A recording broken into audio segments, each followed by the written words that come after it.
dan dari perilaku ini kita boleh mengambil sebuah pengalaman atau pengalaman dalam pembelajaran.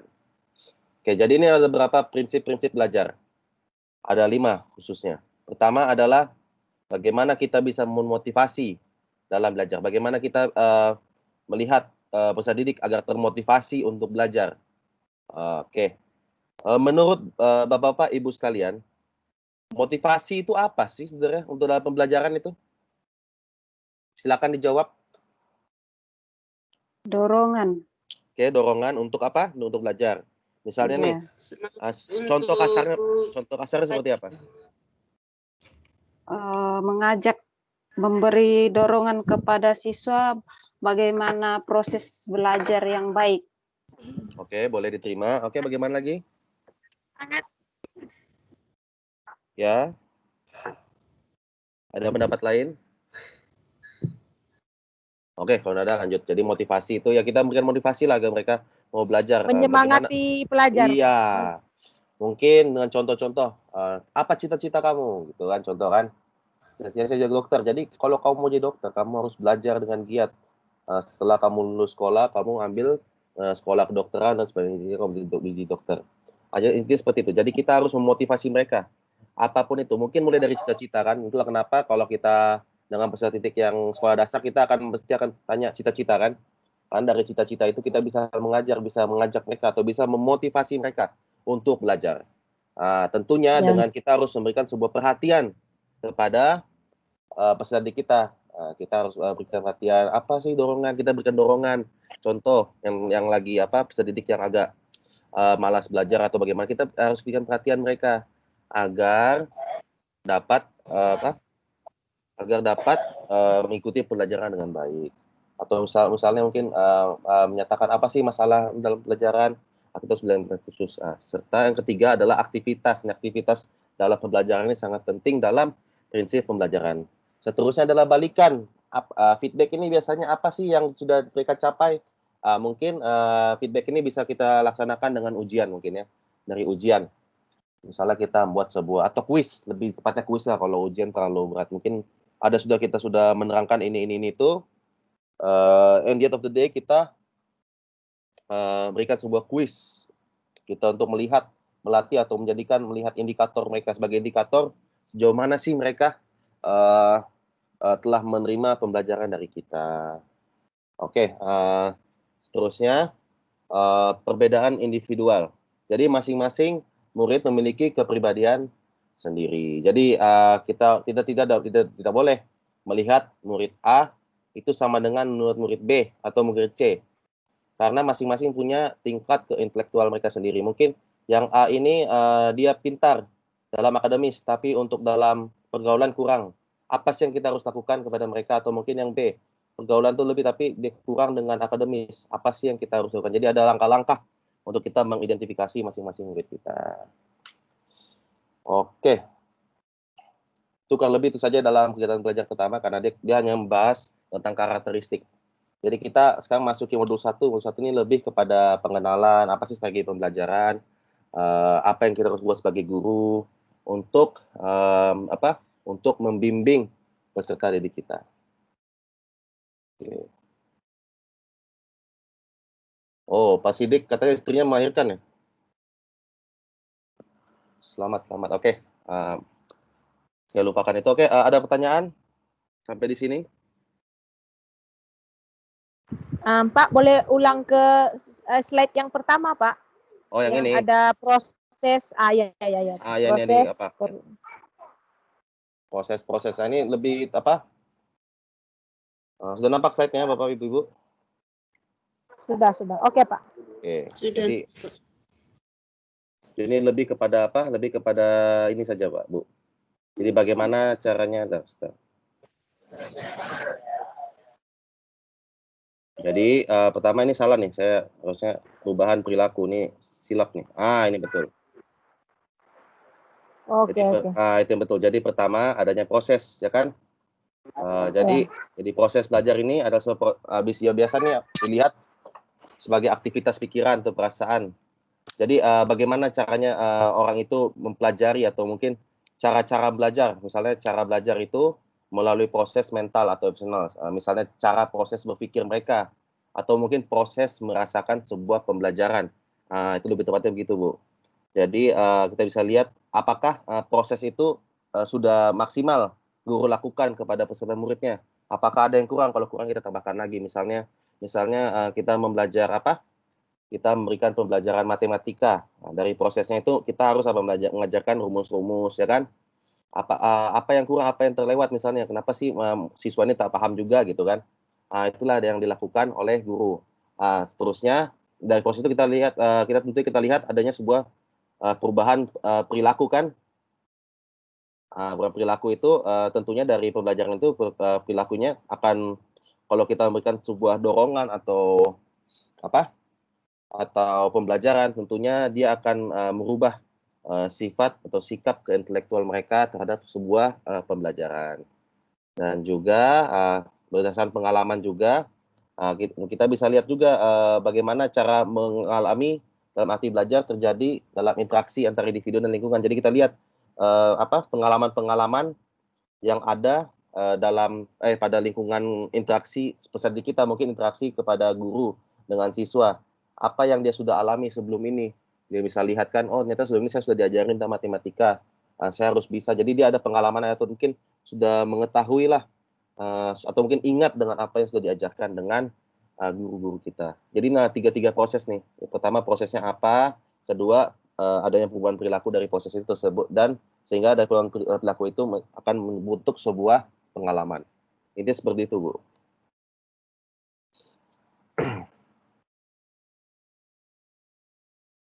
Oke, ada pertanyaan lagi? Sudah, Pak, sudah.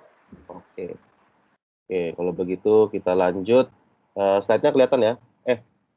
Saya kelihatan ya? Sebentar. Oke.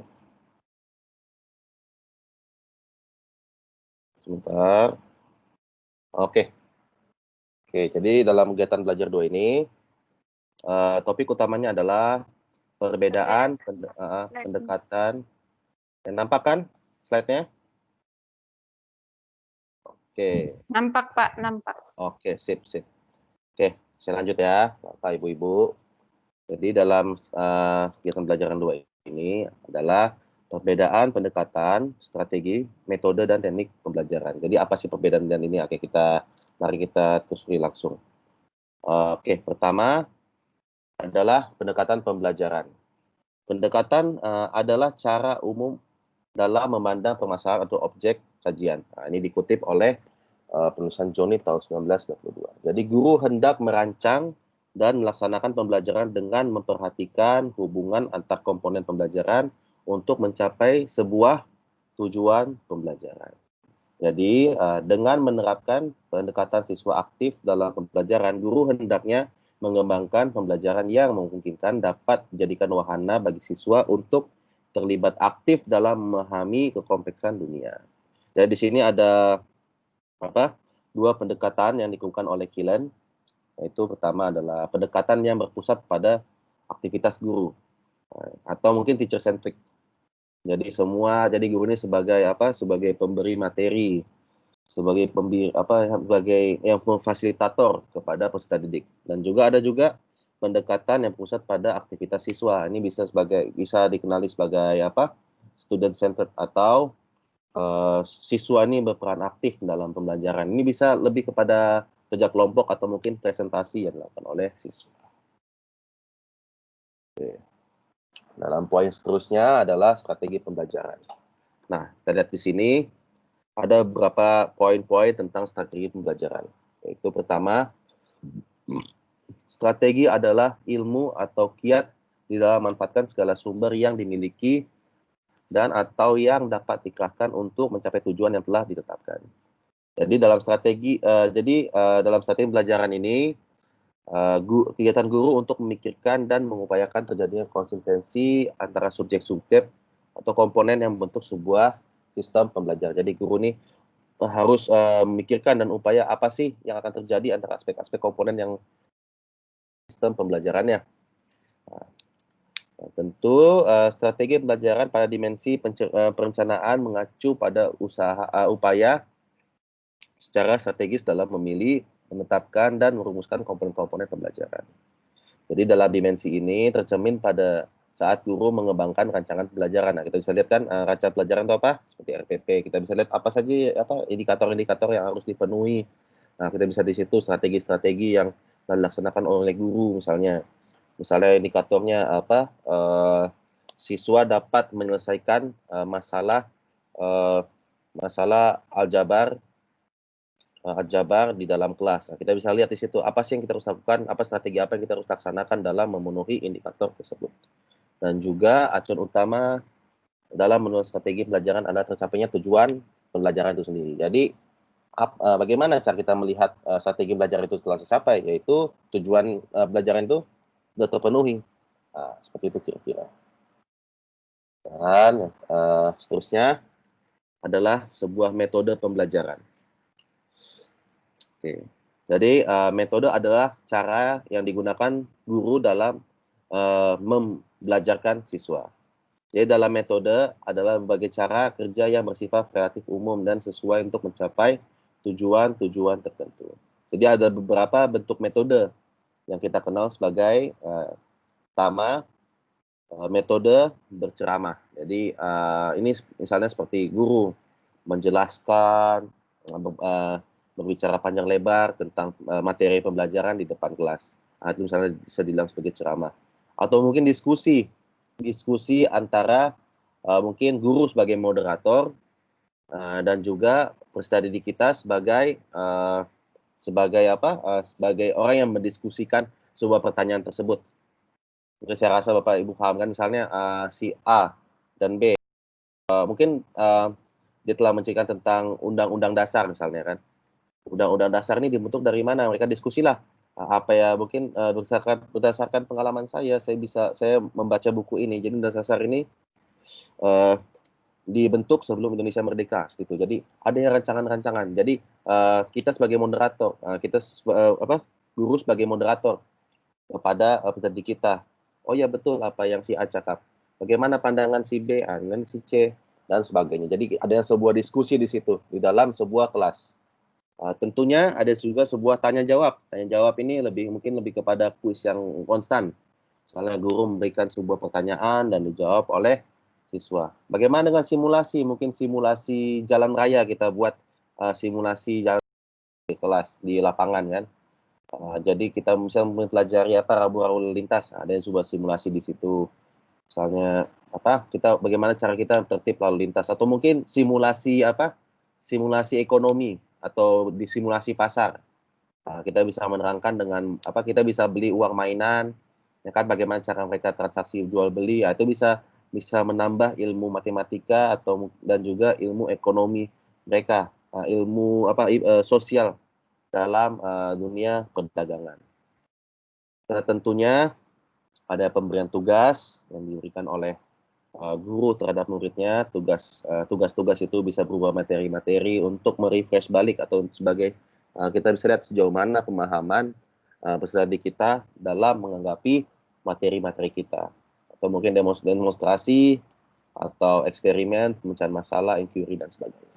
Jadi inilah beberapa metode-metode yang kita bisa lakukan dalam strategi pembelajaran. Oke, seterusnya kita lanjut kepada teknik pembelajaran.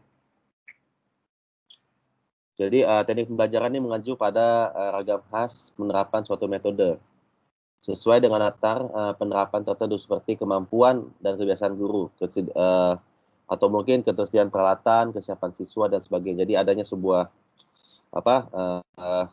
kemampuan guru dalam mengajar, atau mungkin keterampilan, atau mungkin bisa juga kesiapan siswa dalam menerima sebuah pembelajaran. Oke, jadi contohnya apabila kita akan menggunakan metode diskusi, apakah diskusi akan dilakukan dalam kelompok besar atau kelompok kecil? Kita harus tentukan terlebih dahulu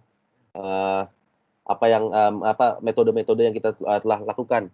Atau mungkin bisa jadi diskusi itu dalam berpasangan atau dalam dua orang. Dan apakah informasi dan tugas harus disajikan melalui penjelasan guru atau diberikan dalam bentuk lembaran kerja. Jadi inilah kita harus menyusun dulu strategi atau teknik-teknik sebelum kita melakukan metode-metode kita. Terusnya, teknik pembelajaran merupakan wujud konkret dari penggunaan metode strategi dalam pendekatan pelajaran. Jadi dari langkah-langkah atau teknik pembelajaran kita dapat mengetahui metode, strategi, dan pendekatan yang digunakan dalam suatu proses pembelajaran. Oke, itu akhir daripada kegiatan belajar 2. Ada yang ingin ditanyakan Bapak-bapak, Ibu-ibu? Oke, Bapak-bapak, Ibu-ibu? Saya Pak Oke, bagaimana Bu? Ibu siapa nih? Ibu Dorce. Ibu Dorce, silakan Bu. Ya, kalau tadi kan sudah dijelaskan tentang metode-metode. Jadi pertanyaan saya, kalau Pak, bagi itu suaranya bagi Pak, atau lain saya yang tidak bagus mungkin. bagi Oke, ya. siswa kelas 1 sampai 3 itu metode yang sesuai digunakan itu metode apa, Pak? Metode yang digunakan. Kalau Ya, dalam untuk kelas 1 sampai kelas 3 SD. SD. Iya, Kalau saya metode yang paling sesuai digunakan itu. kalau untuk kelas rendah ini metode yang digunakan, yang selalu biasa digunakan, biasanya yang berumus pada pengalaman lingkungan mereka. Jadi kan karena mereka kan baru mengenal lingkungan mereka kan. Mungkin Iya. mungkin kita bisa dengar kalau dalam konteks pembelajaran PKN, kita bisa ajar tentang rambu-rambu lalu lintas, ya kan? Karena pasti mereka ke sekolah melihat kan rambu-rambu lalu lintas kan. Kita bisa ajarkan Berarti ke mereka. disesuaikan Ya, apa yang di iya sekelilingnya. jadi dia lebih kepada orientasinya kepada lingkungan. Kalau Perkenalan lah begitu, Pak. iya lebih karena dia tuh baru mengetahui dunia seperti itu ya kira-kiranya. Oke. Jadi dia lebih kepada lingkungan. Kasih, Kita, Pak. iya Bu.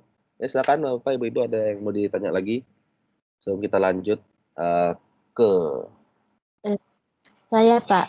ya Ibu siapa nih Ibu siapa? Ibu Saya Pak. Lince. Ya Ibu Lince, silakan Bu. Iya. Ini Pak saya mau tanyakan kan sampai saat ini saya jumpai anak-anak di kelas 3 itu kan Pak mereka belum pandai membaca.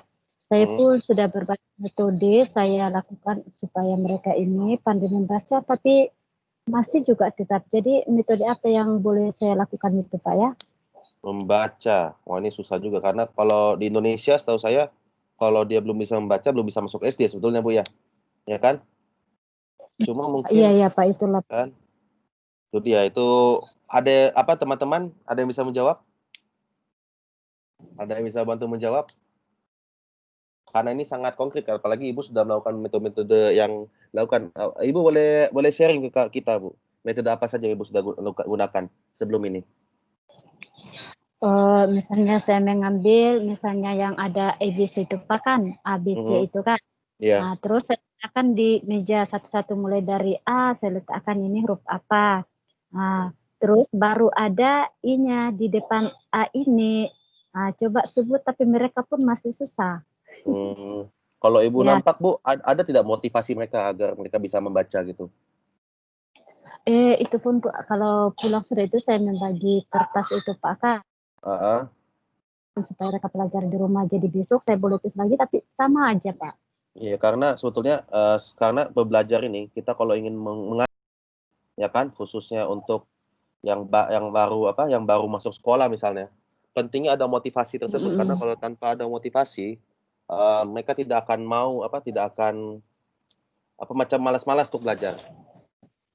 Jadi motivasi itu penting. Mungkin bisa Ibu mungkin sebelum mengajar mungkin Ibu bisa memberikan motivasi bagaimana kita lihat kan orang ini orang sangat hebat, kaya raya itu bagaimana mereka bisa begitu karena mereka mau belajar. Sudah kita motivasi mereka aja. Misalnya apa cita-cita kamu menjadi dokter? Nah, jadi dokter ini kita harus pandai membaca. Jadi mereka terdorong, wah saya harus pandai membaca nih gitu. Seperti itu kira-kira. Iya. Saya kan itu tapi ya tidak tahu lainnya.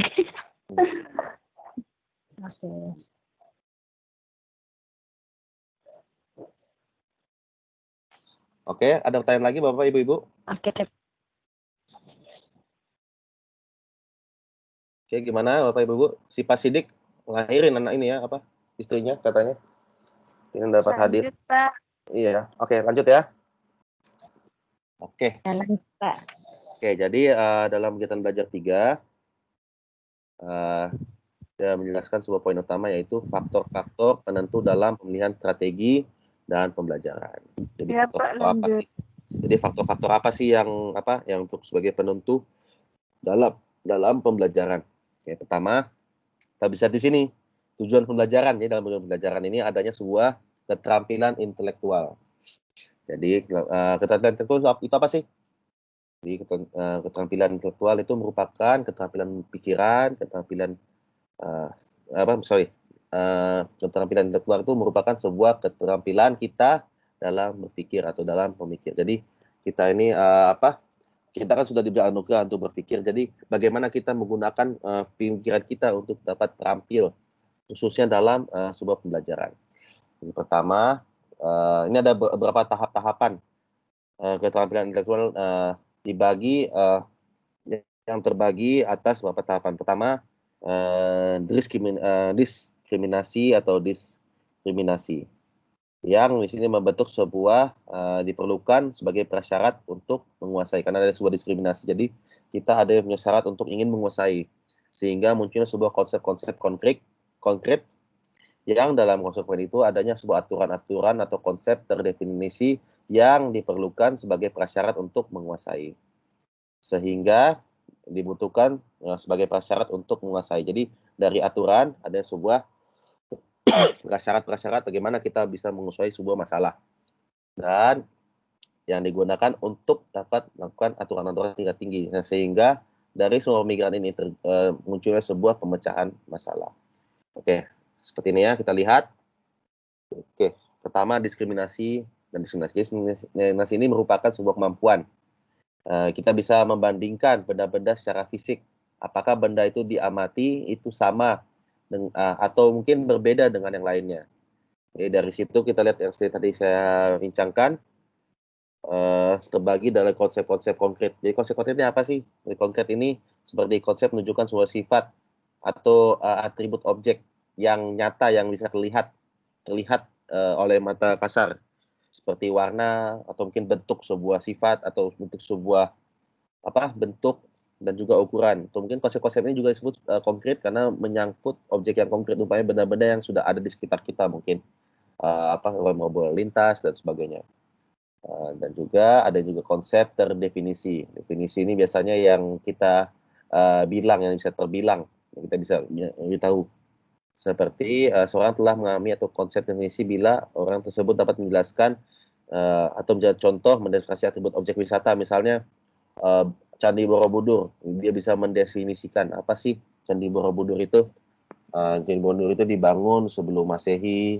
Itu merupakan cagar budaya yang ada di Indonesia, dan kita bisa dikaitkan dengan objek, peristiwa dan hubungan-hubungannya. Kita bisa berkatakan kalau Candi Borobudur ini adalah bukti bahwa kerajaan Hindu dan Buddha itu pernah ada di Indonesia, seperti itu. Nah, tentunya adanya aturan-aturan. Aturan-aturan ini bisa dikatakan telah dapat menggunakan aturan apabila pelakunya atau ia melakukan pekerjaan telah sesuai dengan aturan yang dibuat. Misalnya, seorang anak menulis kalimatnya seperti ini. Karim membaca buku pelajaran IPS dengan penuh perhatian. Jadi dalam pelajaran bahasa Indonesia dibahas tentang aturan menyusun kalimat, sehingga kalimat itu boleh diperoleh sebagai kalimat yang baik. Jadi kita bisa ini kan ada aturan-aturan, misalnya ada subjek, ada predikat. Jadi subjeknya apa? Subjeknya itu subjeknya itu si Karim membaca buku pelajaran IPS, dan predikatnya dengan penuh perhatian. Karena dia melakukan itu, jadi Karim itu bisa mampu memahami pelajaran IPS dengan baik. Jadi itulah karena itulah kita bisa di sini ada aturan-aturan bahasa. Jadi kalau kita kebalikan bahasanya nanti akan berubah juga maksudnya. Itulah kenapa pentingnya sebuah aturan-aturan dalam proses pembelajaran. Oke, seterusnya saya lanjutkan aturan-aturan tingkat tinggi atau pemecah masalah. Nah, bila kita dihadapkan pada situasi masalah yang seringkali dalam pemecahan yang kompleks, harus menggunakan beberapa aturan yang lebih kompleks dan ditentukan aturan-aturan tingkat tinggi. Misalnya yang tingkat tinggi ini seperti matematika, kita harus lihat dulu apa sih itunya, apa rumus-rumusnya yang harus dipelajari, apa sih metode-metode yang kita harus lakukan. atau mungkin dalam memahami sebuah undang-undang. Kalau kita lihat dari ilmu IPS atau undang-undang terlalu jauh. Mungkin konsep pasar, ya kan? Ada barang ada harga barang, harga barang itu dipengaruhi oleh banyaknya permintaan. Kita harus melihat macam-macam masalah. Jadi bagaimana cara merendahkan harga barang, yaitu dengan mensuplai lebih banyak barang agar harga barang bisa tertekan, tidak memuncak tinggi. Oke, seterusnya adalah strategi kognitif. Jadi strategi kognitif ini merupakan suatu proses kontrol, yaitu suatu proses internal yang digunakan untuk memilih dan mengubah cara-cara memberikan perhatian belajar, mengingat, memberikan perhatian belajar, mengingat, dan berpikir. Jadi dalam kognitif sangat dipengaruhi oleh keterampilan intelektual seorang. Jadi di dalam strategi ini pentingnya ada sebuah kreativitas setiap guru. Bagaimana cara penyampaian mereka, dan tentunya karena kita yang mengontrol sebuah kelas, kita harus mengetahui apa saja sih perhatian atau bahan-bahan pelajaran yang kita harus berikan pada peserta didik kita agar materi itu sampai kepada mereka. Oke. Dan tentunya pentingnya juga informasi verbal. Informasi verbal ini atau mungkin informasi verbal ini adalah nama atau label atau fakta dan pengetahuan. Jadi seorang anak dianggap telah menguasai informasi verbal apabila anak tersebut telah mampu mengingat objek yang dia dengar. Misalnya informasi verbal yang diperoleh oleh pendengar yang diucapkan di radio, TV, dan sebagainya, dan dia membaca misalnya dalam informasi verbal itu dia bisa mendapatkan informasi bahwa Pulau Komodo ini hanya ada di Pulau Komodo. Jadi Komodo adalah hewan yang terancam punah dan hanya ada di Pulau Komodo pada saat ini. Itu dia bisa melihat, oh saya ingat nih. Dan pada saat gurunya menerangkan tentang Komodo, oh saya ingat dulu kan saya pernah baca, saya pernah nonton di TV ada tentang ini. Jadi karena adanya sebuah informasi, jadi kemungkinan dia bisa cepat menangkap ilmu-ilmu yang telah diberikan oleh guru. Seterusnya adalah keterampilan motorik. Keterampilan motorik ini tidak hanya mencakup kegiatan-kegiatan fisik, tetapi juga digabungkan dengan kegiatan psikis. Umpamanya pada saat siswa melakukan kegiatan olahraga, selain kegiatan fisik yang terjadi, pikiran mereka juga jalan. Ya, misalnya misalnya dalam permainan olahraga, contoh sepak bola, pasti pelajar akan menentukan strategi-strategi kan, apa kita harus lakukan nih, bagaimana cara kita bisa mencetak gol, dan sebagainya. Dan lain gabungkan adalah sikap. Jadi sikap yang dimiliki seseorang mempengaruhi pilihan tindakan orang tersebut terhadap suatu objek, orang, atau peristiwa. Contoh, kalau seorang siswa ditanya oleh gurunya untuk mengatakan alasan ia tidak masuk kelas 1 hari, sebelumnya siswa tersebut tidak mengatakan yang sebenarnya, maka siswa tersebut dinyatakan tidak jujur. Jadi ada sikap. Jadi kita bisa lihatlah identifikasi, oh ini siswa ini bohong dengan kita. Jadi kita bisa kita harus memahami atau mungkin kita melihat strategi-strategi apakah ini dia berbohong, jujur, atau tidak. Oke. Seterusnya, kita lanjut kepada poin selanjutnya, yaitu jenis, tujuan, dan proses pembentukan. Oke, ini yang tadi disebutkan, ada kognitif, psikomotor, dan afektif. Jadi, pertama jenis kemampuan kognitif atau pengetahuan. Bentukannya adalah dengan mengkaji, mulai dari ceramah sampai dia mengeksplorasi beberapa materi-materi pembelajaran. Kedua adalah keterampilan. Keterampilan ini biasanya lakukan dengan cara berlatih dalam situasi nyata, buatan, atau mungkin secara kebalikannya. Contoh kayak tadi saya sebutkan, seperti di kegiatan olahraga, semua yang berkaitan dengan fisik, dan tentunya juga dia memainkan peran penting dalam pemikiran. Dan juga sikap atau afektif, yaitu penghayatan dalam situasi nyata atau buatan. Misalnya kalau buatan ini kita bisa lihat situasi buatan ini, ada murid tadi kan, dia berbohong kalau dia kemarin tidak masuk kelas katanya sakit, ternyata dia bukan sakit tapi bolos. Nah, itu bisa dilihat sebagai situasi buatan. Oke. Jadi poin selanjutnya adalah bahan pelajaran. Jadi apabila materi yang akan dibahas merupakan materi baru bagi siswa, maka guru hendaknya memulai kegiatan pembelajaran dengan menjelaskan secara singkat atau melakukan demonstrasi yang menarik perhatian siswa. Jadi misalnya pelajaran ini masih baru, mereka masih belum familiar tentang apa? Contoh tentang Pancasila. Mereka belum familiar apa sih Pancasila? Seperti saya belum diajari. Dia bisa menjelaskan bisa menerangkan tentang nasionalisme, bagaimana kita bisa hidup bernegara. Kita harus mendemonstrasikan dulu sehingga dia menarik perhatian siswa. Mungkin kita bisa memberikan sebuah gambar. Wah, apa nih gambar apa nih ada gambar Garuda, ini apa? Itu ya. Kita bisa melihat, kita bisa memberikan sebuah demonstrasi kepada peserta kita. Dan atau mungkin apabila materi yang dibahas itu merupakan materi yang sudah dikenal siswa, maka guru dapat meminta siswa untuk mengungkapkan pengetahuan yang berkenan dengan materi yang dibahas atau mengajukan permasalahan yang harus diselesaikan oleh siswa. Misalnya Misalnya materi ini tentang rambu-rambu lalu lintas, terus ada demonstrasi ini. Si Budi dia naik motor tetapi lampu merah dia tetap jalan. Nah, itu situasi apa? Kita bisa menjelaskannya. Oh, ini apa sih permasalahan, kenapa? Apa sanksi yang dikenakan oleh si Budi tersebut? Nah, itu seperti itu. Jadi kita bisa menjelaskan secara detail tentang bila mereka sudah mengenal materi kita. Dan seterusnya, apabila materi yang disajikan berisi tentang konsep-konsep yang abstrak, tentu guru harus memberikan banyak contoh agar siswa mampu menyesuaikan dengan konsep yang mudah dibahas. Jadi misalnya kita mempelajari tentang hak asasi manusia, kita harus memberikan contoh-contoh, misalnya hak untuk belajar, atau mungkin hak untuk bermain, hak anak-anak dan sebagainya. Kita harus jadi isinya banyak-banyak materi atau bahan-bahan agar mereka ngerti, oh nyata kita memiliki hak seperti ini, seperti itu.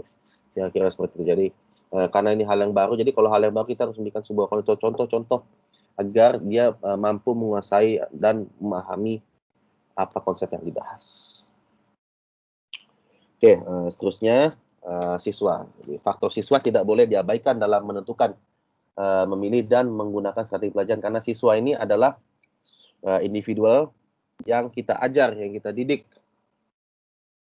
Nah, jadi selain dengan mempertimbangkan siswa secara individual, jumlah siswa juga mempengaruhi terhadap penggunaan strategi pembelajaran. Misalnya siswanya ini hanya 3 atau mungkin 5 dalam satu kelas. Nah, itu kan bisa kita mengajar secara feedback kan.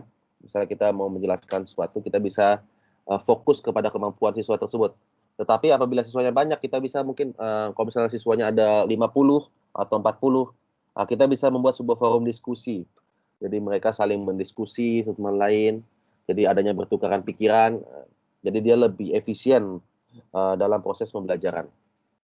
Dan juga kita lanjut lagi, seperti tadi kan yang saya bincang, apabila guru akan merancang kegiatan diskusi dalam pembelajaran, guru harus yakin bahwa siswa sudah memiliki kemampuan untuk mengajukan atau menanggapi pendapat secara lisan. Jadi kita harus pastikan dulu siswa itu sudah tahu dulu materi yang didiskusikan.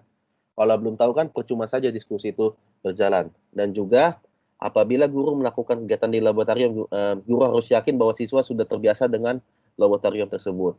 Jangan sampai kita melakukan kegiatan laboratorium komputer, tetapi siswa-siswa kita belum fasih, belum pandai menggunakan komputer. Nah, itu harus ada dulu sebuah teori atau mungkin teori atau pembelajaran yang diajarkan dulu secara lisan, baru kita praktek di laboratorium. Oke, tentunya poin keempat adalah guru. Jadi setiap guru ini memiliki kelebihan dan tentunya adanya sebuah keterbatasan. Jadi kadang ada guru yang menerangkan pelajaran sangat menarik perhatian, dan ada juga guru yang walaupun dia menggunakan strategi pelajaran yang sama dengan guru yang tadi, tetapi dia tidak mampu untuk menarik perhatian siswanya. Oke, lanjut lagi. Jadi perlu jadi pertimbangan dalam memilih dan menggunakan strategi pembelajaran. Jadi harusnya kita sebagai guru ini harus mempertimbangkan apa saja sih strategi-strategi kita harus lakukan.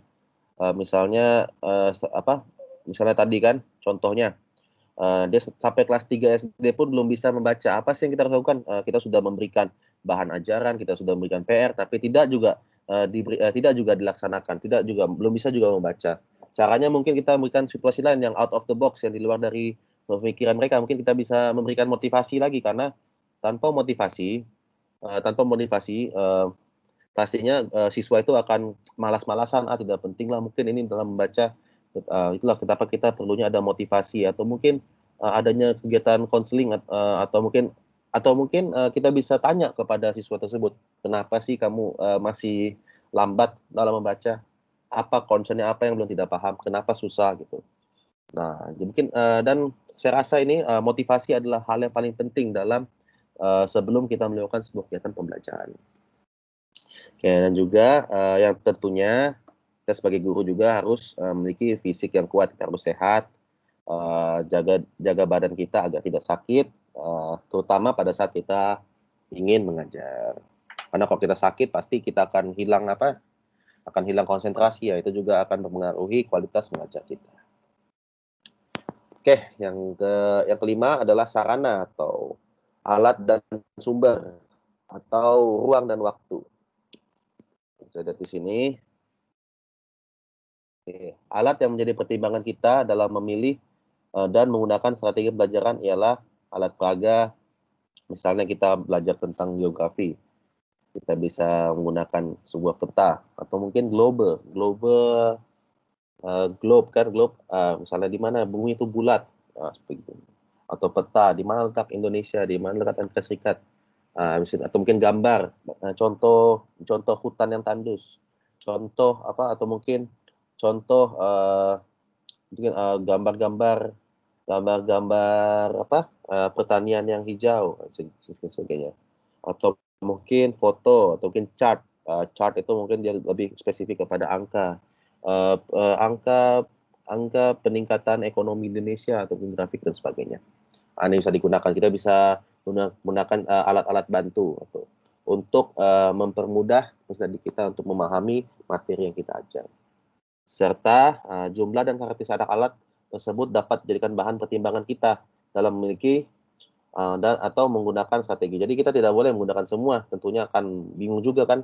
Kita harus melihat, pertimbangkan dulu apa sih yang diperlukan oleh yang sesuai dalam pembelajaran geografi misalnya, atau mungkin dalam mempelajari ibu kota dalam berbagai negara. Nah, tentunya kalau dilihat di situ peta juga sudah cukup, karena di situ informasinya sudah jelas, sudah lengkap dalam sebuah peta. Dan juga di samping ketersediaan sarana atau alat dan sumber pelajaran, waktu yang tersedia juga harus menjadikan pertimbangan guru dalam menentukan strategi pembelajaran yang diterapkan. Jadi kita tidak boleh menghabiskan waktu, kita harus spesifik dalam timing pembelajaran kita. Gitu. Oke, sebelum saya lanjut ke kegiatan belajar 4, ada yang mau ditanyakan Bapak-Bapak, Ibu-Ibu?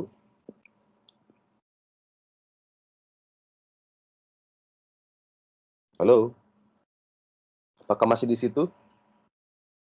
Masih, Pak.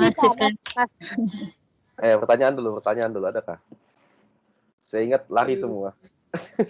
Pertanyaan saya, Pak, tentang informasi verbal.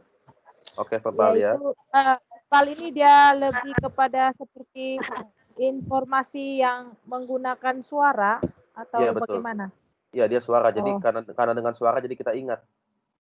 Nah, gitu. Misalnya ada informasi nih, kita dengar di radio kan. Informasinya Timor Leste lepas dari Indonesia melepaskan diri tahun 2002. Oh, jadi begitu, wah kenapa ini, ada apa ini? Jadi ingat kan, akhirnya dibahas di sekolah. Iya Bu, saya dengar tadi malam ada berita seperti ini ya. Jadi itu kurang lebih apa yang didengarkan oleh peserta didik kita. Jadi bisa dari sumber manapun. Seperti itu kira-kira. Jadi dia tidak semestinya yang bertulis macam kiranya sejarah lah. Dia tidak semestinya yang bertulis. Dia ini secara verbal saja begitu. Iya, dari mana-mana, yang penting dari mana-mana inilah, dari mana sumber. Iya. Oke, Pak. Itu saja. Oke, ada lagi pertanyaan Bapak, Ibu-ibu? Saya Pak. Yo, Ibu siapa nih? Ibu Lince ya? Iya. Silakan Bu. Bu Hawatia, Pak. Oh, Hawatia, ya Allah. Bu Hawatia, saya lupa sudah suaranya Ibu. Ya, silakan Bu.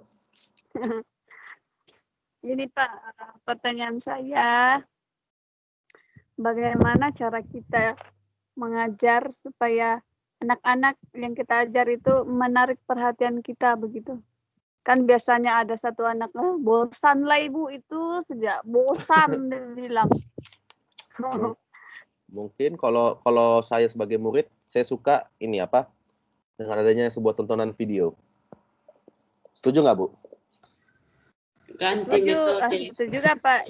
Tapi kalau contoh 2-3 kali kita buat, jangan bosan juga. sudah itu mereka. Jangan juga buat video hari-hari.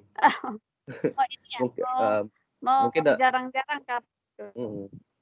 Kalau biasanya kan kalau strategi bisa kita gunakan metode games mungkin. Games atau mungkin kuis. Tapi kuis ini yang berhadiah. Kan peserta didik kan yang apalagi SD kan sangat suka dengan hadiah kan, dikasih permen, menjawab kuis, dapat hadiah permen. Hadiah. Dapat permen pun sudah bahagia sekali gitu kan. Mungkin itu bisa dipertimbangkan, Bu. Apalagi ya banyak. Oh iya Pak, itu strategi juga. Oke Pak, terima kasih. Oke. Ya bagaimana Bapak Ibu? So, kita lanjut kegiatan belajar terakhir. Mungkin kita agak cepat hari ini, Bu ya. Terus habis ini ada ini juga mau keluar, ada meeting. Oke. Lanjut, Pak. Lanjut, Pak. Lanjut. Oke. Lanjut, Pak. Oke, kita lanjut lagi. Oke, dalam kegiatan belajar 4 ini kita akan membahas. Jadi yang tadi sudah jelas ya. Oke, saya anggap jelas. Oke, lanjut. Tadi jelas. Oke, lanjut. Jadi dalam kegiatan belajar 4 ini kita mempelajari tentang berbagai jenis strategi pembelajaran. Oke, jadi poin pertama adalah strategi pembelajaran berdasarkan proses pengolahan pesan. Dalam poin di sini ada beberapa poin, yaitu pertama strategi pembelajaran deduktif. Jadi dalam strategi pembelajaran deduktif, pesan atau materi pelajaran diolah mulai dari yang umum atau yang general, atau mungkin rumusan konsep atau rumusan aturan-aturan, dan dilanjutkan ke hal yang lebih khusus, yaitu penjelasan bagian-bagian atau atribut-atribut dengan menggunakan ilustrasi atau contoh. Jadi dia menggunakan sebuah contoh-contoh. Misalnya apa? Misalnya peta geografis Indonesia, gitu. Jadi ada contoh-contoh yang dipaparkan dalam strategi pembelajaran deduktif. Oke. Ini tadi kan yang deduktif ya, ini apabila kita visualisasikan penggunaannya akan seperti ini. Pertama kan kita bisa di sini tujuan pembelajaran ini apa? Tujuan pembelajarannya adalah siswa dapat menjelaskan ciri-ciri makhluk hidup. Jadi yang jadi bahan pembelajaran adalah konsep makhluk hidup. Jadi apa sih makhluk hidup itu? Jadi rumuskanlah sesuatu. Jadi adanya sebuah rumusan konsep sebelum terjadinya sebuah atribut-atribut. Pertama, makhluk hidup ini adalah makhluk, kita bisa di sini kan di atribut pertama. Makhluk hidup adalah makhluk yang memerlukan makanan. Lalu kedua, jadi dia bisa merumuskan lagi, yaitu makhluk hidup adalah sesuatu yang bergerak atau mungkin tumbuh, berkembang biak, dan bernafas. Jadi apabila kita lihat di tabel ini, dari tujuan pelajaran itu kita merumuskan sebuah konsep-konsep agar kita memahami apa yang akan kita bahas. Jadi kita lihat di sini proses pembelajarannya, contoh proses pembelajarannya untuk mengenal apa itu makhluk hidup pertama.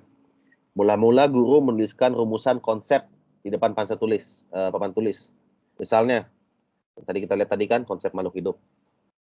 Jadi siswa ditanya, oke, murid-murid, apa contoh mungkin contoh-contoh jangan makhluk hidup, kita ambil lagi. Mungkin konsepnya apa? Bumi. Apa sih konsep-konsep bumi itu? Pertama, bumi itu yang memiliki laut. Bumi itu berputar. Di dalam bumi itu ada manusia, dan sebagainya. Jadi dia bisa mengetahui apa sih definisi bumi itu. Dan karena jadi siswa ini, jadi kita ada sebuah feedback timbal balik dengan siswa. Jadi siswa diminta untuk menjelaskan tiap atribut-atribut yang ada dalam bumi. Dan ini bisa menjadikan sebuah alat peraga kita untuk menjelaskan sebuah konsep atau sebuah konsep dalam sebuah materi. Dan juga bisa juga siswa diminta mendekati jenis-jenis dalam hal ini otomatis hidup atau mungkin bumi serta atribut-atributnya. Oke, itu yang tadi yang deduktif. Bagaimana dengan strategi pembelajaran induktif? Jadi dalam induktif ini, dalam strategi pembelajaran induktif, pesan atau materi pembelajaran diolah mulai dari khusus, bagian atau atribut, menuju kepada umum atau generasi atau rumusan. Oke, seperti tadi kan yang tadi itu yang deduktif itu dari umum ke khusus kan. Sekarang kebalikannya, dari khusus ke umum. Jadi apa sih itu konsep wujud benda? Nah, bisa dilihat di sini. Pertama, jadi wujud benda ini dia padat dan juga bisa cair atau mungkin dia bergas. Nah, seperti itu kita bisa lihat di sini kan. Jadi dia yang tadi itu deduktif, sekarang induktif, dia lebih ke umum. Dari pecah-pecahan dia proses ke umum. Jadi dengan memperhatikan gambar tersebut, kita bisa lihat atau merancang pembelajaran strategi pembelajaran induktif ataupun langkah-langkah dalam proses pembelajaran sebagai berikut. Contoh, yang tadi sama seperti tadi, siswa diminta mengidentifikasi benda-benda di sekitarnya. Atau mungkin sekarang tanaman. Jadi apa sih itu tanaman? Tanaman itu, atau mungkin bunga matahari, tanaman bunga matahari. Oh, dia ada pot. Dari pot itu ada tanah. Dan adanya bunga di situ. Nah, bunga itu ada daun. Jadi konsep apa itu? Itu adalah bunga matahari ya, seperti itu sudah. Nah, seperti ini kita lihat lagi yang poin ketiga diminta, dan akhirnya dia menuliskan pada akhirnya siswa diminta untuk menuliskan jenis wujud benda itu. Oke. Lanjut. Yang kedua adalah strategi pembelajaran berdasarkan pihak pengolah pesan. Oke, pertama ada beberapa poin di sini. Pertama adalah strategi pembelajaran ekspositori, yaitu jika mengolah pesan atau materi pelajaran itu guru, maka strategi pelajaran digunakan ialah eksploritor. Jadi kita harus mengeksplor apa yang kita harus lakukan, apa materi-materi yang kita mau. Mungkin kita bisa cari jadi selain dari buku kita bisa mengeksplor benda-benda, kita bisa melihat contoh-contoh gambar-gambar yang ada di internet, kita bisa paparkan, atau mungkin tadi saya sebutkan, atau video mungkin misalnya dia membahas tentang sejarah. Mungkin kalau sejarah disebutkan agak membosankan kan, ya kita bisa mengeksplor lagi mungkin tentang video berkaitan dengan sejarah. Nah, seperti itu. Nah, seperti yang tadi disebutkan, guru yang mencari materi pelajaran yang akan dilajari sebagai sumber, kemudian guru mengolah serta membuat rangkuman atau mungkin membuat sebuah bagan atau sebuah tabel atau carta. Dan juga dapat siswa guru menjelaskan dan siswa tinggal menerima kemudian mencatat. Jadi guru lebih aktif. Jadi dalam sebuah pembelajaran eksploratory itu guru ini bersifat lebih aktif daripada siswa, sehingga siswa ini bisa dibilang sebagai terima jadi dari guru. Oke, contoh ini berikut adalah contoh penggunaan strategi eksploratory pada mata pelajaran pengetahuan sosial. Oke, contoh seperti ini. Jadi tujuan pembelajarannya seperti ini. Siswa dapat mengurai manfaat muka bumi di wilayah Indonesia yang terdiri dari daratan, pantai, daratan rendah, tinggi, dan perairan. Jadi bahan pelajaran adalah wilayah Indonesia. Kita bisa memberikan sebuah tampilan-tampilan video atau gambar-gambar sehingga dia dapat mengeksplor lagi apa sih yang ada di Indonesia, apa sih istimewanya negara kita yang tercinta ini, seperti itu. Jadi disinilah proses-proses pembelajaran. Jadi sebelum pelajaran berlangsung, guru mempelajari materi pelajaran dari sumber yang ada.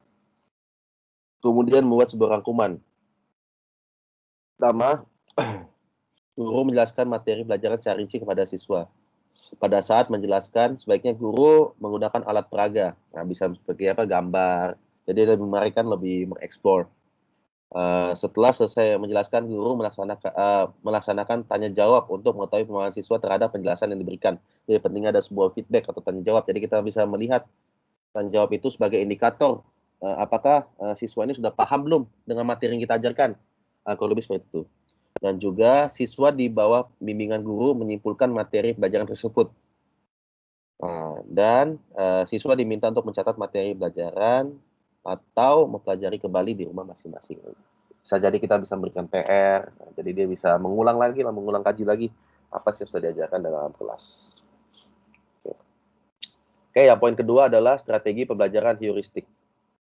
Kita dieksplor sekarang heuristik. Jadi heuristik ini guru ini berperan sebagai fasilitator atau pembimbing kegiatan belajar siswa. Jadi kita ini bukannya spoon feed learning. Kita ini adalah fasilitator. Jadi kita membimbing apa-apa saja yang siswa lakukan. Pertama, dengan strategi pembelajaran heuristik, guru tidak berada di depan dan menarik siswa untuk mengikutinya. Tetapi siswa disuruh berada di depan dan guru mengarahkan, memberikan dorongan untuk membantu siswa yang mengalami kesulitan. Ini bisa jadi sebagai tugas kelompok atau mungkin presentasi yang dilakukan oleh siswa dan sebagainya. Atau mungkin dalam seni mungkin kita bisa suruh dia buat sebuah drama teatrikal dan sebagainya. Itu bisa dilihat, bisa menggunakan sebuah strategi pelajaran heuristik. Oke, inilah contoh-contohnya. Jadi contoh heuristik ini dalam matematika. Jadi siswa dapat menentukan tujuan utamanya adalah siswa dapat menentukan keliling lingkaran yang telah diketahui garis dengan menggunakan rumus keliling lingkaran. Jadi materi pelajaran yang sesuai dengan tujuan tersebut adalah rumus mencari keliling lingkaran. Jadi apa sih rumusnya? Lingkaran. Jadi di sini proses pembelajarannya terdiri sebagai berikut. Seorang atau dua orang siswa diminta untuk mengukur keliling sebuah lingkaran yang terbuat dari bambu yang telah disiapkan guru sebagai fasilitator. Jadi kita menyiapkan bahan-bahan dan disaksikan oleh teman-temannya. Siswa tersebut diminta menulis hasil pengukuran di papan tulis. Misalnya dari lingkaran dari kiri ke kanan adalah 154 cm. Jadi kegiatan seperti ini jika diperlukan dapat dilakukan oleh kembali dengan siswa atau kelompok siswa lainnya untuk meyakinkan hasilnya. Benar kan nih yang diukur oleh siswa depan? Nah, kita bisa tanya, coba si A diukur ulang, apakah betul? Nah, jika betul, kita lanjut berikutnya. Oke, jadi siswa atau kelompok siswa lainnya diminta mengukur garis tengah di lingkaran. Jadi dari garis itu kita bagi jadi dua. Yaitu umpamanya contoh 40 cm. Jadi kegiatan ini pun diperlukan dapat kembali oleh siswa, bisa dilakukan kembali oleh siswa lainnya. Jadi untuk memastikan. Jadi siswa ini lebih berperan aktif dalam metode heuristik ini. Dan juga semua siswa diminta untuk membagi bilangan 154 ke bilangan 49 dan hasil diperoleh adalah 3,14 atau bisa disebutkan adalah rumus daripada sebuah lingkaran, karena rumusnya adalah pasti. Dengan demikian siswa menemukan rumus mencari keliling lingkaran adalah per 7 kali R atau sebuah lingkaran. Dan siswa diberikan tugas untuk meningkatkan sebuah lingkaran yang telah diketahui garis tengahnya umpamanya 14. Jadi ini bagaimana caranya kita menentukan. Jadi kita bisa di sini kan ini adalah sebuah situasi bagaimana siswa ini lebih berperan aktif dibandingkan guru. Guru ini hanya menyediakan sebuah bambu untuk sebagai alat ukur. Karena guru adalah berperan sebagai fasilitator dalam metode heuristik. Oke. Kita bisa di sini. Jadi dari contoh tersebut siswa tidak hanya dapat menentukan keliling lingkaran yang diketahui garis tengahnya, tetapi juga mereka memahami betul mengapa rumus mencari keliling lingkaran adalah sama dengan 22 per 7 kali ke R. Jadi hal ini dapat terjadi karena siswa sendiri yang menemukannya. Jadi bukan disuapi oleh guru. Jadi gurunya hanya membimbing hanya sebagai fasilitator. Dan juga keuntungan penggunaan strategi heuristik bagi siswa adalah secara berangsur akan membentuk sikap positif pada diri mereka. Jadi mereka selalu, ternyata saya ini bisa, ternyata saya ini hebat. Tidak hanya dipuntit oleh guru. Sehingga ini mencetuskan sebuah kreativitas, pemikiran kritis, inovatif, tentunya adanya sebuah timbul percaya diri, dan sikap terbuka, serta kemandirian. Oke. Seterusnya adalah strategi pembelajaran berdasarkan pengaturan guru.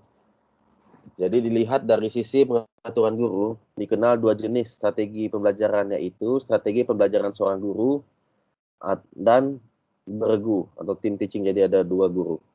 Jadi strategi pembelajaran seorang guru sudah biasa kita lakukan, yaitu seorang guru dengan mengajar seorang siswa. Nah, ini ada berbeda. Strategi pelajaran bergu adalah pembelajaran yang dilaksanakan oleh 2 atau 3 atau lebih guru untuk sejumlah siswa. Jadi hal ini biasa terjadi apabila guru atau lebih guru mengajar satu mata pelajaran atau mengajarkan salah satu tema yang dibahas mengangkut dengan mata pelajaran lain. Sebagai contoh, pembelajaran bergu jangan dilaksanakan di SD karena guru SD merupakan guru kelas, jadi udah biasa kan, tapi dalam guru SMP ini akan biasanya dilaksanakan.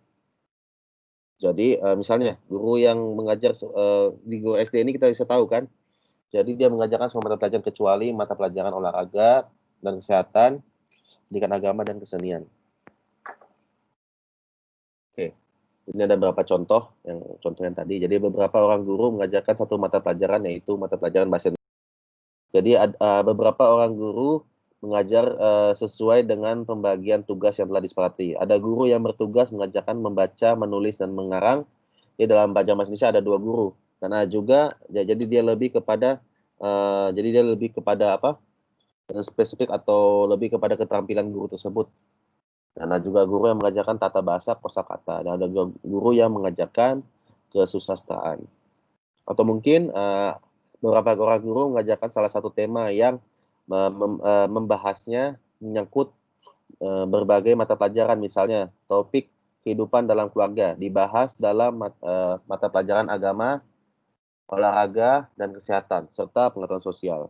Setiap guru membahas topik tersebut sesuai dengan ruang lingkup materi yang ada dalam mata pelajaran yang menjadi tanggung jawabnya. Jadi kita bisa lihat kedua contoh tersebut lebih merupakan penerapan pembelajaran terpadu atau integrated instruction, karena beberapa mata pelajaran secara terpadu membahas tema atau topik yang ditentukan. Serta dalam pembelajaran bergu, persiapan dibuat bersama oleh tim guru, dilaksanakan atas tanggung jawab bersama serta penilaian atas tanggung jawab bersama pula. Oleh itu, semua anggota tim guru harus kompak dalam melaksanakan kelompok guru yang bergu tersebut.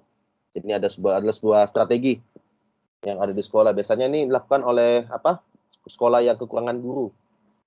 Nah, kurang lebih itu. Oke. Seterusnya kita lanjut ke poin D, ke poin 4, yaitu strategi pembelajaran berdasarkan jumlah siswa.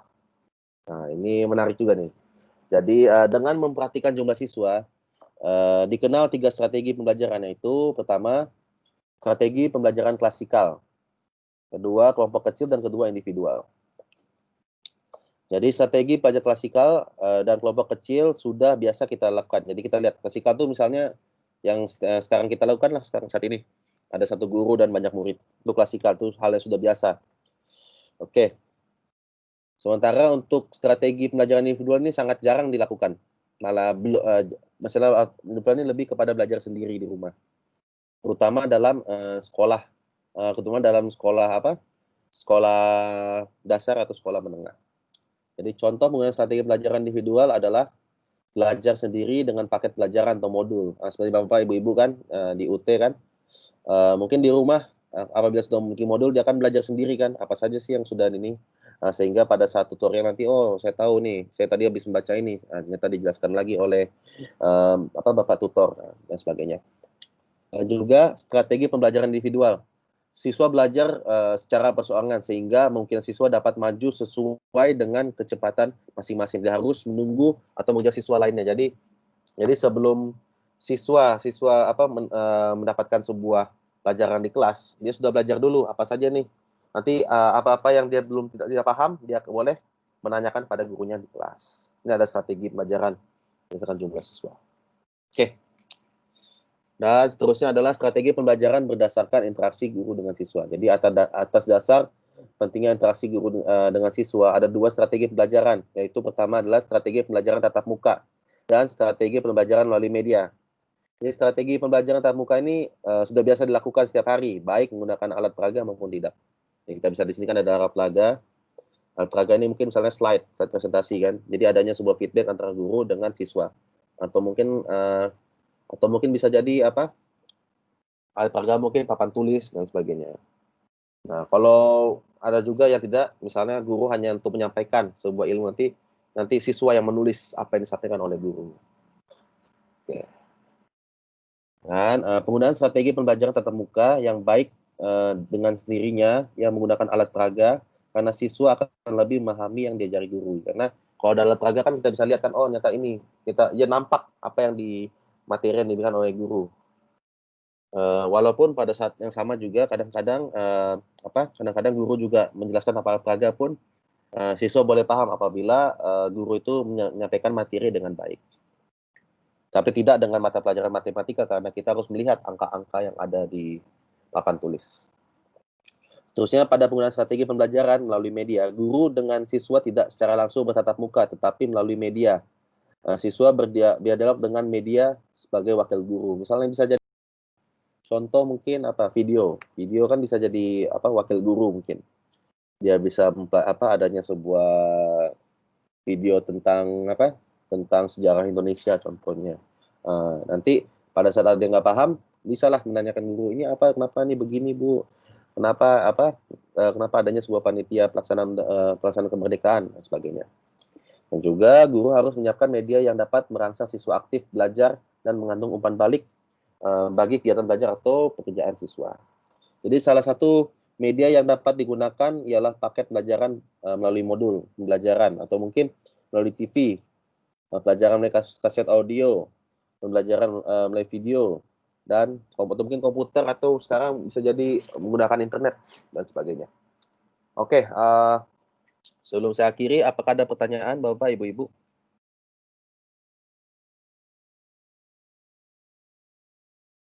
Berkenaan dengan kegiatan belajar 4? Halo. Halo Pak. Ya, Ibu siapa nih? Ibu Angel. Ya, Ibu Angel, silakan Bu. Oke, saya mau tanya tentang strategi expository. Dia itu dia lebih kepada seperti mengeksplor sesuatu, mengeksplor kepada keadaan lingkungan di lingkungan di sekitar dia, Pak, ini. Iya, dia lebih kepada itu, dan mungkin kita sebagai guru harus mengembangkan sebuah materi, Bu. Dia lebih begitu, Bu. Bagaimana kita mengeksplor lagi lebih lanjut tentang materi-materi kita kembangkan. Misalnya ada materi, materi tentang tentang pemilu. Kita bisa kembangkan lagi situasi-situasi terkini. Mendetailkan satu materi begitu. Betul, mendetailkan sebuah materi. Jadi tidak semua buku itu detail kan, kita harus mengeksplor lagi karena explore ini dia lebih ke sifatnya adalah guru lebih aktif daripada siswa. Jadi siswa ini main terima jadi aja. Satu lagi Pak, itu heuristik itu, dia ini adalah ikut serta dalam pembelajaran. Maksudnya siswa ikut serta dalam proses belajar mengajar. Itu Pak. Siswa yang berperan aktif dalam pembelajaran. Jadi guru ini sebagai fasilitator aja, kita sebagai guru, ini kita membimbing aja. Misalnya tadi kan kita membimbing, jadi dia bisa memecahkan masalah sendiri dengan pertanyaan yang kita sudah berikan. Dia lebih kepada kerja kelompok, Bu. Kelompok ya, kerja sama-sama. Ya, sama-sama. Untuk melatih psikomotor dan motorik dan juga pikiran siswa kita. Iya. Ya, Pak. Terima kasih, Pak. Oke, Bu. Oke, ada yang lagi? Saya, Pak. Oke, Ibu siapa? Ibu Dorce. Bu Dorce ya, Bu. Silakan, Bu. Iya. Oke. Seperti tadi Bu Angel sudah bertanya tentang strategi. Nah, pertanyaan saya di sini, strategi pembelajaran heuristik itu kan menuju kepada siswa itu sebagai peran utama, dan guru kan sebagai membimbing saja. Jadi kalau tingkat SD kelas 1 sampai 3 itu mungkin tidak sesuai kita Tidak menggunakan sesuai. strategi begini ya, Pak? Ya betul. Karena kalau Oh. dalam SD itu kita lebih kepada menggunakan metode exploratory berbanding dengan heuristik. Karena heuristik ini biasanya kelas SD yang kelas besar.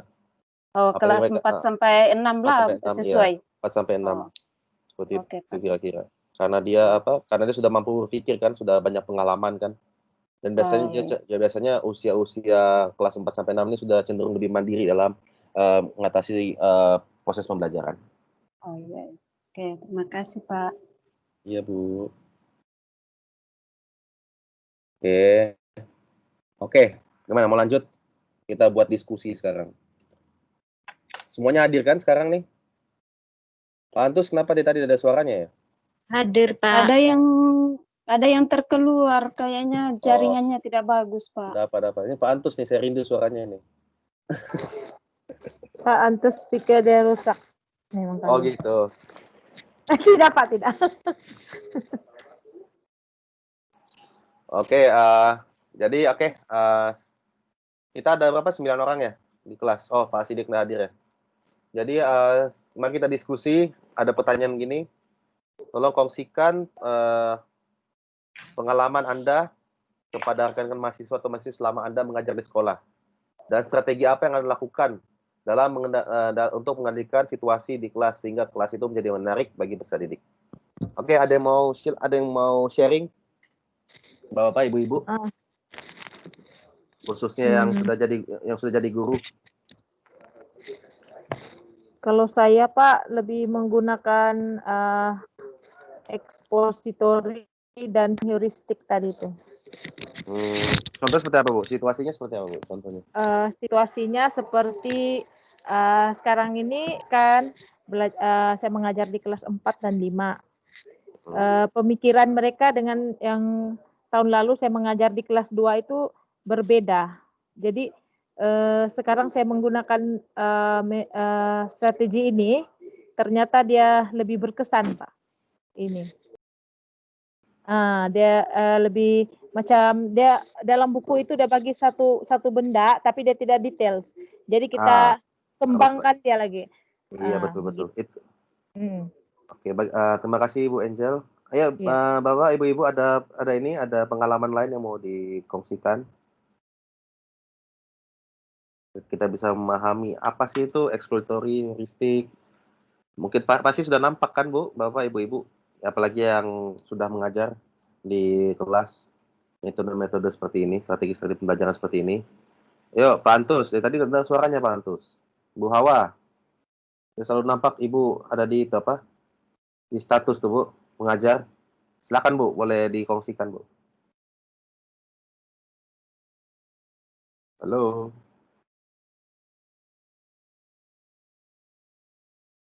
Pada mengantuk kah hari ini nih?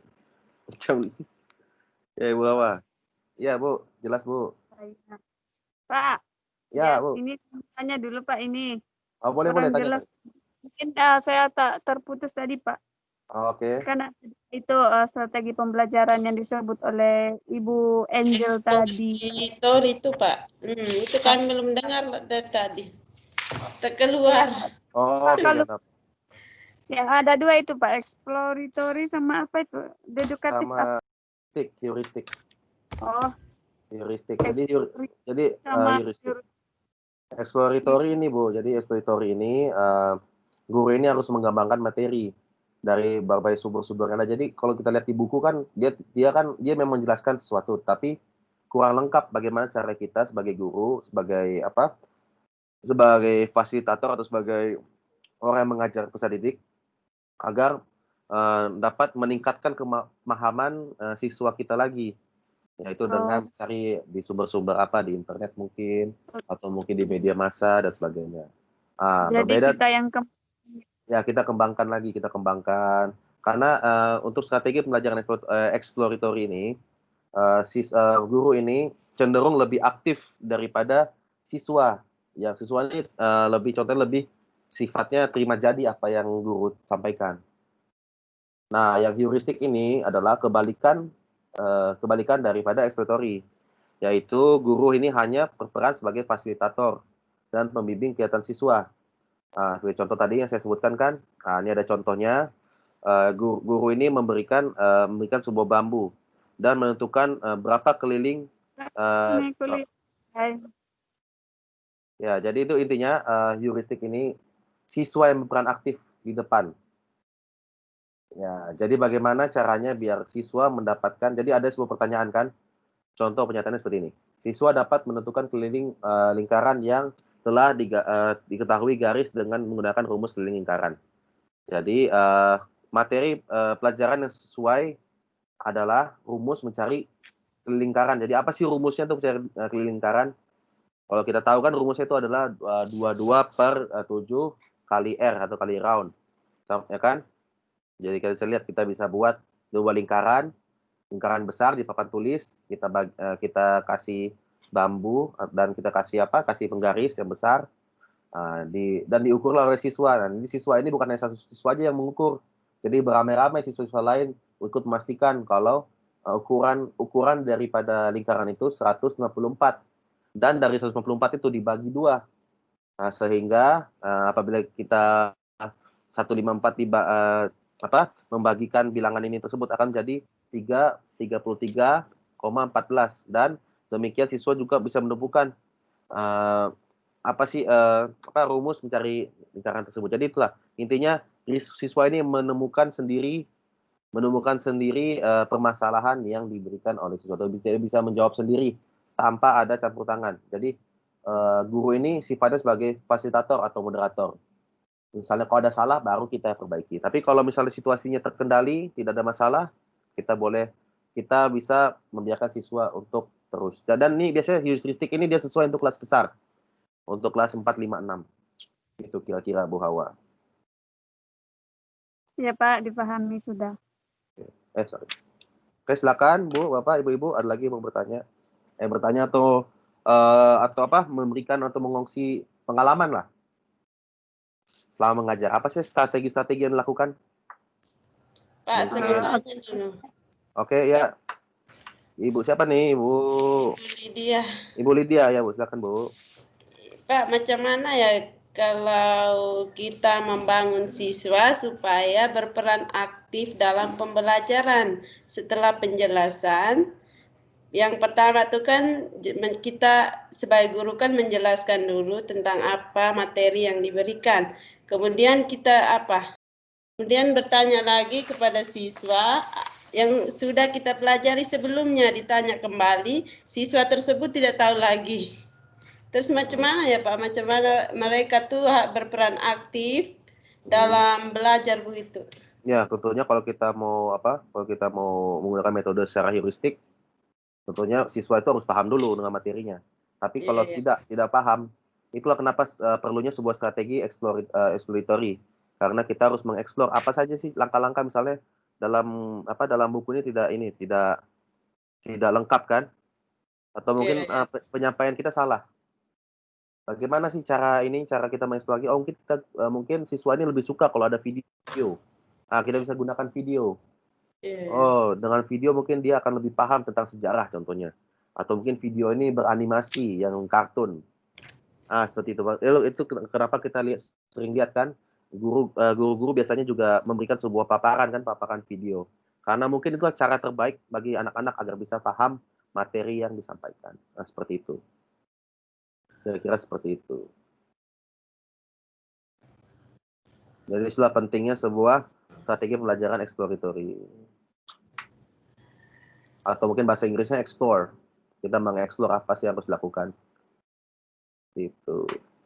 Oke Pak.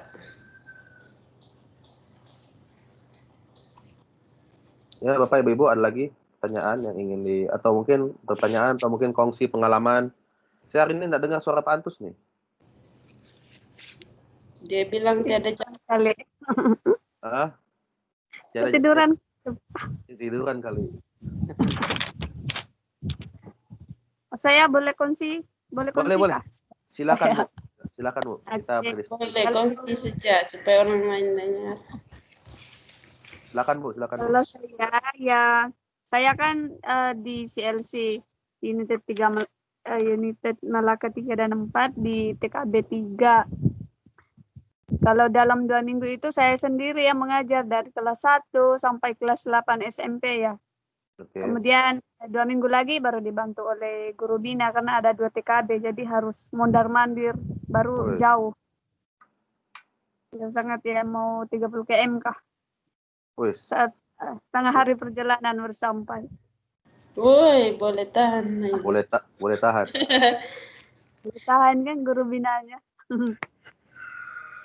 Jadi Bu, Jadi kalau di kelas 1 hmm, saya mengajar ini strategi exploratory. hmm, Jadi guru itu lebih menonjol contohnya kalau kan kelas 1 sama 2 ataupun 3 itu belum pandai membaca, iya baru betul. mengejar. Jadi guru itu lebih aktif di depan, lebih menonjol bagaimana peran guru itu supaya siswa kita aktif, supaya siswa kita cepat tangkap pelajaran. Contoh kalau saya ajar membaca, saya ambil bagian metode contoh baju yang sering mereka pakai ya, baju. Hmm, Dalam baju itu suku kata apa yang duluan. Jadi boleh ba, kemudian belakang ju. Jadi bahasanya baju begitu. Jadi mereka itu aktif. Ada benda kita gambar di depan, contoh bola. Kita gambar kan, biasanya kelas 1 itu lebih suka kalau dengan gambar. Iya ngabarin itu. Jadi huruf kalau bacaannya bola itu huruf apa duluan kira-kira? Oh, B, dia bilang begitu. Itu Itu SD kayaknya kan? Ya SD, kelas 1 SD. Itu SD kelas 1 sampai 3 lah begitu. Iya, memang begitu lah. Explorator kita nampak kan. Oke, jadi kalau yang di kelas besar tuh heuristik kan. ya heuristik. Pengembangan matematika. Kalau yang saya tengok di tematik kelas 4 memang siswa itu diasah ya otaknya, dia yang mengembangkan, ataupun kalau mereka langsung sudah tahu ya terpaksa guru yang membagi tahu begitu. Contoh Ya, contoh dia ada apa? Teks tentang cerita sejarah, contoh Pahombo Batu ya yang ada di Toraja begitu. Kan itu disingkat saja, bukan keseluruhan. Berarti kita harus mengembangkan begitu. Betul Bu. Jadi apa? Kalau saya Jadi kita kan kalau kelas besar kita sebagai fasilitator dan kalau boleh mereka berperan aktif karena kalau siswa berperan aktif dalam kelas, dia bisa melatih kepercayaan diri mereka, bagaimana cara mereka berinteraksi atau memecahkan sebuah masalah. Jadi mereka lebih pede kan, lebih percaya diri di depan kelas. Apalagi kalau diberikan pujian oleh seorang guru. Betul nggak Bapak Ibu? Ya. Siswa suka begitu kan? Diberikan pujian, oh hebat gitu. Nah, mereka makin termotivasi, akhirnya mereka akan terus rajin. Itulah kenapa pentingnya saya sebutkan dari awal, motivasi itu penting. Motivasi apa aja itu penting. Dalam bentuk apapun. Ya, terima kasih Bu Hawatia dengan Bu Angel tadi sudah sharing. Ada lagi Bapak Ibu-ibu yang ingin sharing?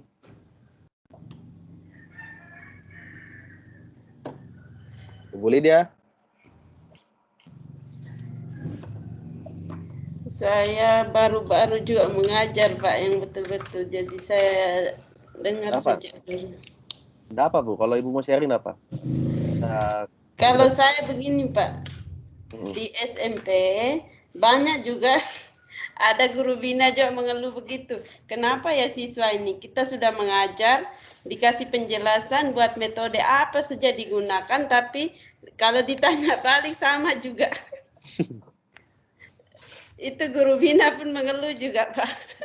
Oh iya Bu. Itu pemikiran dorang sudah di luar tuh Bu, bukan dorang pikir tentang pelajaran sudah tuh. Iya fokus. betul ya. Ya, Tidak kalau fokus pergi pelajaran sudah. Ya, kebanyakan Fokusnya pergi telepon sejak main game itu. Saya tanya apakah kalau guru yang galak itu sangat efisien? Iya Pak. Begitu Pak. Mendorong. Apakah kalau guru galak itu efisien dalam meningkatkan peserta didik kita? Iya, bagi saya galak itu bermotivasikan untuk siswa lebih Jadi itu juga bisa jadi sebuah strategi kan. Tetapi Iya. jangan galak-galak juga. Jadi ada wasanya kita sebetulnya bukan galak, sebetulnya lebih kepada apa? Motivasi. Tegas. Tegas ya, lebih tegas. Kita harus Ya. tegas tenang. Jadi peserta didik kita tidak anggap kita ini main-main di depan. Kita Iya. betul-betul ingin memberikan sebuah pembelajaran bagi mereka karena yang memerlukan pelajaran ini bukan kita kan, tapi mereka Iya, memerlukan mereka. ilmu. Kita harus jadikan seperti itu. Itulah salah satu Jadi strategi. kita harus tegas begitu ya Pak. Iya, Iya. betul. Itulah kenapa saya juga baru paham kenapa banyak guru-guru saya tegas, karena itulah fungsinya Ya, itu tegas. Oke, siap. Ya. Oh, Itu mungkin itu boleh. harus Tapi jangan terlalu tegas juga, nanti muridnya malah kabur. Iya. Ada masanya ya, ada masanya tegas. gitu. Ada masanya. Kalau Tegasnya, saya iya. di sekolah jadi pemerhati. Kalau ke tiap-tiap kelas kan, kalau macam sesuatu sudah kedengaran bising, nah saya masuklah di situ sebagai pemerhati saja, langsung diam. Kalau guru keluar terus bising. Nah, begitulah.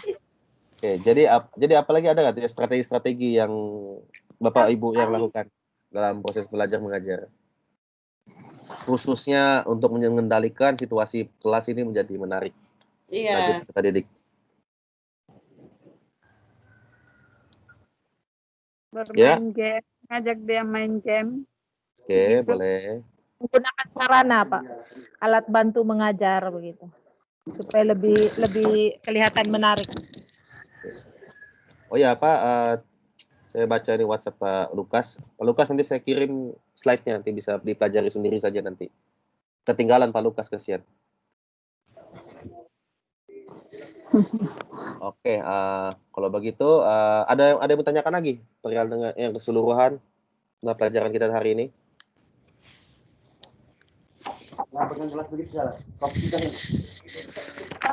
Pak Ilyas, Oke. Gimana, Bu? ini Pak, saya mau tanya. Oke. Kan, contoh kalau kita bagi tugas kepada anak-anak, tapi mengenai bahasa, mereka terlalu ikut ini bahasa Malaysia, jadi macam apa ya? Iya, betul juga tuh.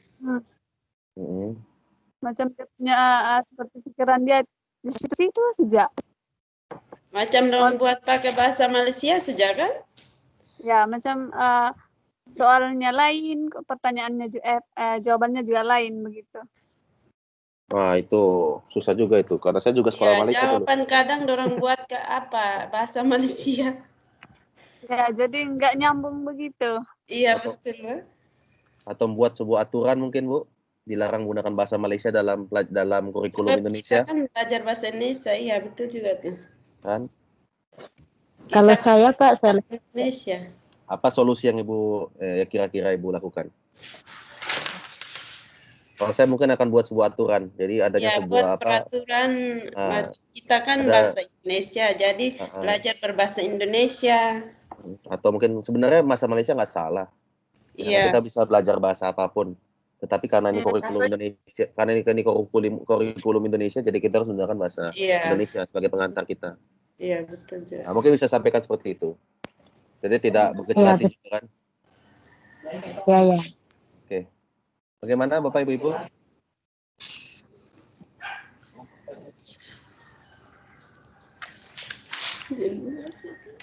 Macam senyap-senyap saja nih. Kalau saya Pak, kalau misalnya anak-anak yang lahir di sini kan, Iya Bu. mulai misalnya itu bahasa mereka itu misalnya dengan menggunakan pasal. Nah, Pasal. Jadi jadi kalau misalnya saya ajar mereka itu, saya bilang kalau misalnya Malaysia di sini dia menyebutnya pasal, kalau misalnya Indonesia begini sebutnya begini, begitulah kan. Boleh terkata. Kalau pengalaman saya, karena saya juga dulu sekolah Malaysia kan, saya coba beradaptasi Bu dengan apa yang diajar. Sebenarnya tidak jauh bedanya tuh Pak, cuma produknya saja yang berbeda. Ya, coba lihat, coba tengok, coba kenapa. Tapi ini juga ada satu ini, misalnya kita di Indonesia kan sebut karena, sedangkan di Malaysia sini kan dia disebut gerana. Karena ya. Jadi anak saya pun itu bingung gitu karena misalnya kan kami di sekolah di Selisih Kecamatan kan ada orang asing kan. Jadi saya ajar anak saya menggunakan bahasa Indonesia sepenuhnya di rumah. Sedangkan di sekolah cikgunya itu misalnya menggunakan kerana. Sedangkan saya di rumah menggunakan karena. Atau mungkin boleh diajarkan kepada anak ibu bahwa ini bahasa Indonesia dan bahasa Malaysia adalah kedua bahasa yang berbeda. Sudah. Bahasa Indonesianya ini bahasa karena saya kalau saya ngomong dengan teman-teman Malaysia saya akan jadi orang Malaysia. Iya, sesuaikan saja kan. Bahkan saya logat Semenanjung. Jadi begitu. Saya rasa itu harus dilakukan. Kita harus menekankan pada peserta kita bahwa ini bahasa yang berbeda. Malahan kita tahu bahasa Malaysia, itu adalah sebuah nilai plus untuk kita karena kita bisa menjadi dua society dalam satu orang. Atau mungkin bisa disebut sebagai apa? Multilingual kan? Bilingual. Kita ini orang yang bisa dua bahasa sekaligus. Walaupun pada dasarnya bahasa ini adalah sama sebetulnya. Kurang lebih sama. Saya dulu mungkin sekitar 6 tahun saya sekolah di Malaysia. Di UMS kan pernah saya sekolah di UMS. Jadi saya lihat itu sebagai apa? Memang awal-awalnya akan susah tapi lah saya di adaptasi dalam saja, Pak. Adaptasi dan dalam mindset saya kalau ini bahasa yang berbeda jadi kita jangan samakan seperti itu. Sama halnya kita belajar bahasa Inggris kan. Ini kan bahasa yang berbeda. Jadi saya rasa kalau bahasa Indonesia dan Malaysia bukan jadi masalah. Masalah itu kalau bahasa yang sangat berbeda kan apa Inggris dengan Indonesia. Seperti itu. Iya. Mungkin itu saya tekankan Bapak Ibu. Bagaimana caranya kita beritahu berarti kita ini bahasa yang berbeda. Nah, sekarang kalian ini belajar dalam kurikulum Indonesia. Jadi bahasa yang digunakan adalah bahasa Indonesia yang baik dan benar. Mengetahui bahasa baru adalah sebuah kebaikan atau sebuah advantage bagi kita. Ada sebuah kelebihan bagi kita. Jadi kita bukan hanya tahu bahasa Malaysia saja, tapi kita mengetahui bahasa Indonesia juga. Nah, seperti itu. Itu boleh diterapkan, Bapak Ibu, strategi itu.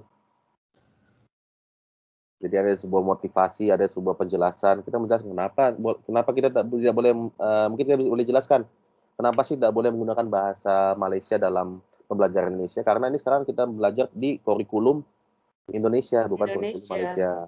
Nah, seperti itu. Oke. Ada yang mau dikongsikan lagi atau apa yang mau diberikan lagi? Saya tidak ada sudah. Oke, kalau begitu tutor kalian sudah beri tugas belum Bapak Ibu?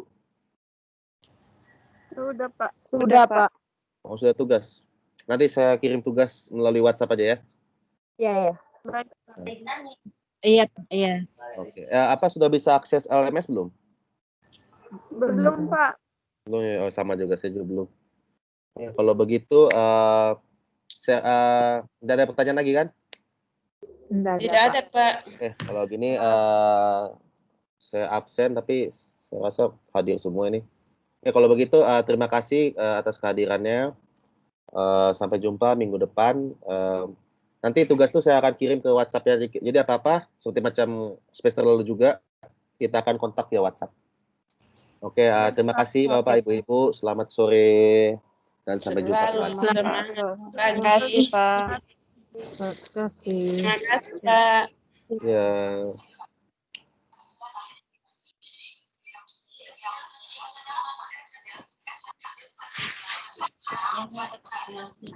Hello guys. Guys, gimana? Hello guys. Mana yang lelaki semua kayaknya.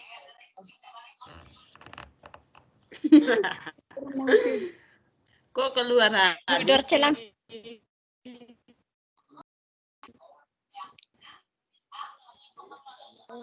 Istri Pak Sidik melahirkan katanya. Pak Sidiknya. Coba sampai jumpa minggu depan. Anak kedua kali kan. Bye.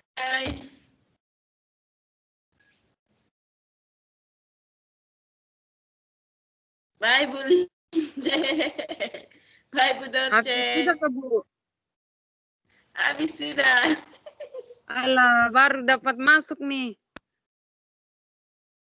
Habis sudah, orang mau keluar, mau jalan balik sudah.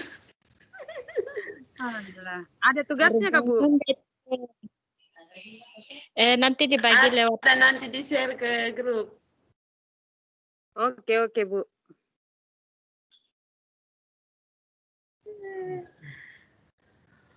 Baru masuk. Baru masuk balik.